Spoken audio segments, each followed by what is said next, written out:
Boa tarde, oitavo ano, tudo bem com vocês?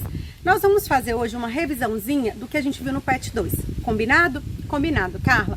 No PET 2 nós vimos 2 reinos. Nós sabemos que nós temos 5, porém, neste PET 2 nós abordamos apenas 2. Quem foi eles? O reino das plantas e o reino dos animais. O grupo específico de alguns invertebrados, basicamente. Calma que a gente vai chegar lá. Na aula de hoje nós vamos falar um pouquinho só sobre as plantas. Carla, o que você quer deixar guardado pra gente das plantas? Para mim é interessante que vocês saibam o seguinte. As plantas são divididas em 4 grupos, certo? Nós temos um grupo chamado de briófitas, um grupo chamado de pteridófitas, um grupo chamado de gimnospermas e um outro grupo chamado de angiospermas. Ai, Carla, quem é quem? Tá, briófitas é aquele grupo pequenininho que geralmente começam as coisas. Como assim? Quando você vai em uma cachoeira que você vê aquele monte de verdinho escorrendo nas pedras assim, que parece um aveludadozinho, aquilo ali a gente chama de, as pessoas chamam de lodo, e é um musgo. Aquele grupo ali é o grupo das briófitas. Outro lugar que eles dão demais também é geralmente em tronco de árvore. Por quê? Porque eles fazem umas associações com as árvores maiores e aí eles trocam nutrientes com essas árvores. Então é super bacana. É uma relação muito legal que tem entre esses musgos e as árvores. Eles trocam nutrientes. Tudo bem então, Carla? Então, você está falando pra gente que esse grupo de briófitas são as primeiras plantas que apareceram. Essas primeiras plantas eram super pequenas, tinham raízes e caules e folhas que a gente chama de não verdadeiros. Não posso dizer que é falso, mas eu digo que não é verdadeiro. E aí a gente dá uns nomes estranhos que chama rizóides, cauloides e foloides. Nossa, Carla, para que isso?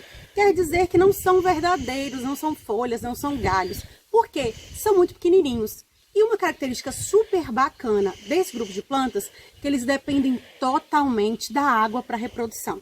Então, por isso que eles ficam ou grudados nos troncos das árvores, ou perto de lugares que são úmidos e muito molhadinhos.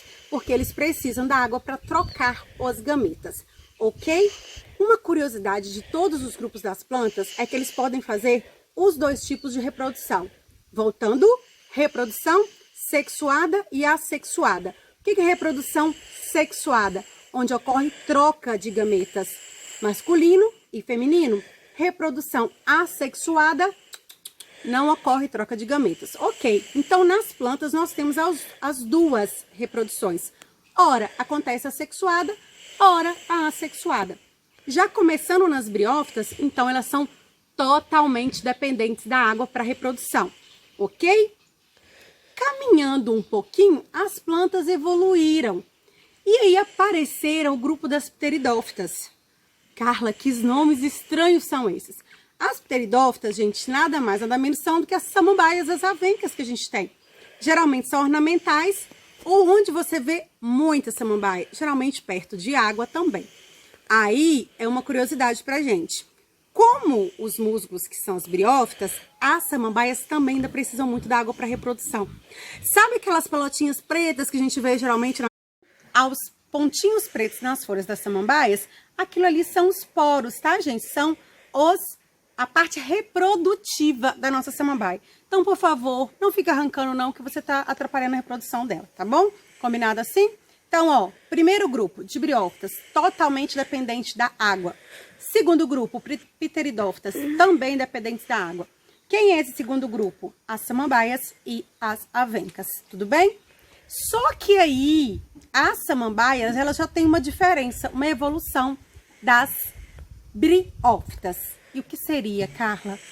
Aí, gente, já vai aparecer 2 coisas fantásticas nas plantas, que são os chamados vasos condutores, que é o xilema e o floema. Carla, para que cargas d'água serve isso, gente? Nós temos no nosso corpício as veias e as artérias, que circulam as coisas aqui dentro, né? Sangue, nutrientes e tal. No caso das plantas, quem é que faz esse transporte da raiz até as folhas? São esses vasos condutores, que é o xilema e o floema. Então, nas samambaias, eles já aparecem. Então, se eu te perguntar, ou se você algum dia for questionado, qual que é a diferença na parte evolutiva das plantas que apareceu nas samambaias, diferente das briófitas, que elas dependem da água, as 2, mas o que tem de diferente? Nas pteridófitas, que é as samambaias, já vai aparecer os vasos condutores. Perfeito? Mas as 2 ainda dependem muito da água para reprodução. Ok, Carla. Aí quem aparece depois? As gimnospermas, gente. Quem é gimnosperma, Carla? As gimnospermas, gente, é o que a gente chama de coníferas ou pinheiros. Geralmente dá em regiões mais frias, sabe? Essas árvores de Natal, porque elas já têm semente, mas não tem flor e fruto ainda. Ah, Carla, eu me lembro da aula e você comentando que gimnos vem de semente. Esperma, então gimnosperma são sementes que a gente chama de semente nua, tá, gente? Então, por que semente nua, Carla? Ai, você me deixou confusa. Como tudo na biologia, eu sempre falo com vocês, vem carregado de um significado, o nome geralmente tem um significado. Então, gimnosperma, semente nua, ok? Tranquilo isso aí. Só que aí aparece a semente. O que essa galera vai fazer? Vai pra terra. Aí a gente pode plantar o povo na terra, porque aí o povo consegue viver. Aí essas árvores vão conseguir dar e fruto e semente e vão embora, ok? Fruto não, tá, gente? Só semente, socorro. Então, voltando. Então, essas plantas já têm semente. Porém, é chamada de semente nua, porque elas não têm ainda o fruto que reveste a semente. Por isso é chamada de semente nua. Tranquilo? Então, ó, beleza. Vamos voltar, vamos fazer uma recapitulação nesse momento. Briófitas, musgos, pequenininhos, não tem vaso condutor. Depende da água para reprodução. Caminhei um pouquinho, samambaias. Depende da água para reprodução ainda, mas também já aparece nelas os vasos condutores, xilema e floema.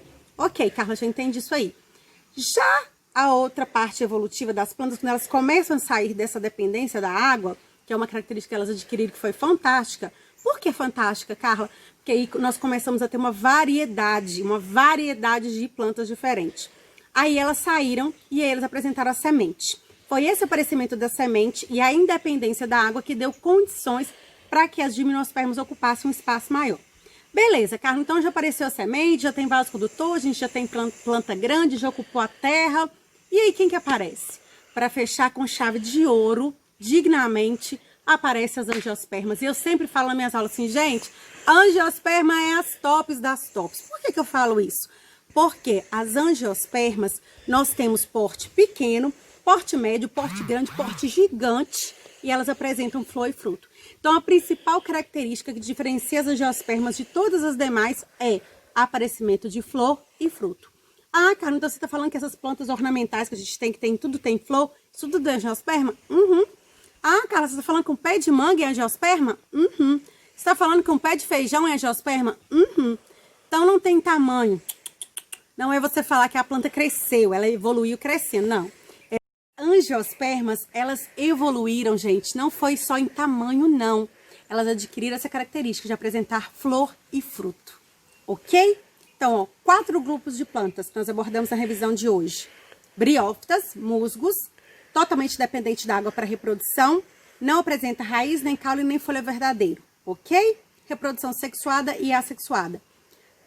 Briófitas, depois vem pteridófitas. As pteridófitas nós temos ainda a dependência da água, que é as samambaias, porém já apresenta vasos condutores, xilema e floema. Beleza. Evoluiu mais um pouquinho, apareceu as gimnospermas, a galerinha das sementes nuas. Apresentam sementes, pois porém não tem fruto ainda envolvendo essa semente. Aí elas conseguem ocupar um espaço maior, mas não tem uma variedade muito grande. Aí apareceu os tops dos tops, que é as angios. Angios vem de bolsa, então quer dizer o fruto que reveste a semente, e aí vai dar condição dessa galera poder espalhar mais. Por isso, gente, que nós temos, se você pegar um jardim, a variedade de flores que você vai ter ali é fantástica, porque ocorre troca de gametas entre elas. Se ocorre a polinização com os insetos e com os passarinhos e com os bichinhos ali, o que vai acontecer? Misturar aquela galera toda e aí vai fazer uma variedade ainda muito maior.